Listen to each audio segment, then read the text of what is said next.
La parole est à Simon Jamelin. Merci Monsieur le Président. Monsieur le Vice-président, je préciserai d'abord que nous voterons pour cette délibération et ce plan. Je le précise en amont parce qu'à la lecture de mon intervention, ce ne sera pas forcément évident. L'agriculture bio subit une crise importante dans la région. Le bio-cabas, qui existait depuis 20 ans, s'est arrêté fin 2022. L'activité est en partie reprise par Jardin de Cocagne et la coopérative Nora Bio se concentre sur l'aide à la distribution. C'est sur ce point précis que le département devrait s'engager en évitant de mettre les acteurs en concurrence. Ce plan de développement de l'agriculture bio est un outil au service d'une des compétences du département, l'approvisionnement des structures dont le département a la charge. L'approvisionnement de la restauration collective est un formidable levier pour aider à la structuration de la filière. Vous nous avez d'ailleurs annoncé un objectif ambitieux, 100% de bio local dans les cantines du département, rien que ça. Sauf que vous avez pris soin de ne pas fixer de délai à cet objectif. Et à la lecture de la délibération, on comprend pourquoi. Notre région a la surface la plus faible de France en agriculture bio. Et avec 142 km² de surface d'exploitation, sur 3490 en tout, les exploitations bio représentent 4% des exploitations du département. Pourtant, il existe une loi qui, depuis le 1er janvier 2022, nous oblige à proposer 50% de produits locaux dans les cantines, dont 20% de bio.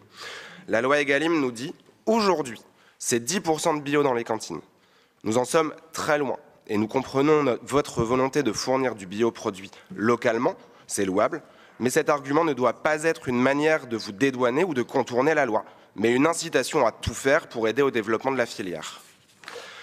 Depuis le 1er janvier 2023, nous sommes dans l'obligation de déclarer de manière exhaustive l'ensemble des volumes de nourriture locale et bio consommés en restauration collective.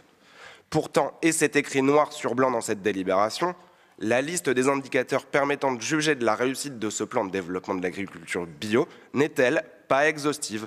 Je traduis, nous ne sommes pas capables aujourd'hui de savoir ce qui est consommé exactement dans nos cantines.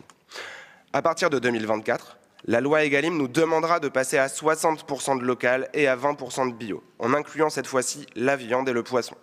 Et nous en sommes aujourd'hui, encore en 2023, à essayer de collecter des données et à prévoir des supports de communication pour sensibiliser. J'aimerais qu'on mesure le chemin parcouru depuis 1 an. Vous avez mis en place le label « Ici, je mange local », avec un système d'étoiles en fonction du volume de local et de bio proposé dans les cantines de nos collèges. 1, 2 ou 3 étoiles. Dans ce système de notation, seule la 3e étoile respecte la loi Egalim. Il y a 1 an, lors de son intervention, Maëlle Guizou recensait 4 collèges notés 3 étoiles. Nous tenons à vous féliciter. Nous en sommes aujourd'hui à 5. Celles et ceux que j'aimerais réellement féliciter, ce sont les chefs de cuisine de nos collèges qui tentent de fournir de la nourriture locale, bio, de qualité aux collégiens et aux collégiennes du département. Et j'aimerais qu'on évite ici d'inverser la responsabilité. Ils ne sont pas comptables du non-respect de la loi, c'est au département de leur donner les moyens de la respecter.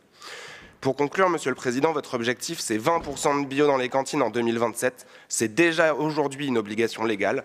Nous ne pouvons pas avoir pour ambition de nous mettre en conformité avec la loi dans 4 ans. Je vous remercie.